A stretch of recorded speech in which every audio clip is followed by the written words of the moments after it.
नरसी जी आज अपने घर से चल पड़े।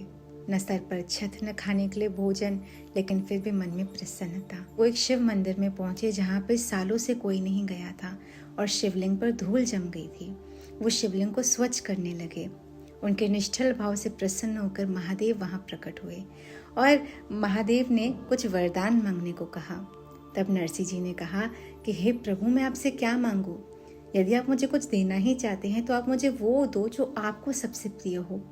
महादेव तो दुविधा में पड़ गए। महादेव ने सोचा कि यदि ये मुझसे अपने सामर्थ्य से कुछ मांग लेते तो मैं दे देता, लेकिन इन्होंने तो मुझसे मेरी प्रिय वस्तु मांग ली जो समस्त ब्रह्मांड का प्रिय है। महादेव नरसी जी का हाथ पकड़कर उन्हें ले गए नित्य वृंदावन लीला में, जहाँ शरद पूर्णिमा की तिथि पर ठाकुर जी ठाकुरानी के साथ एवं समस्त गोपियों के साथ महाराज कर रहे हैं। कृष्ण, राधा रानी एवं गोपियों के दर्शन प्राप्त कर नरसी जी कृत हो गए और धन्य हो गए। अगर हम ठाकुर जी से कुछ मांगते भी हैं तो क्या? अपने सुख और साधन। लेकिन जब हम अपने लाइफ के डिसीजंस ठाकुर जी के हाथ में दे देते हैं तो ठाकुर जी हमारी सोच से परे, हमारी कल्पना से परे हमारे लिए बेस्ट में बेस्ट चीज़ सोचते हैं।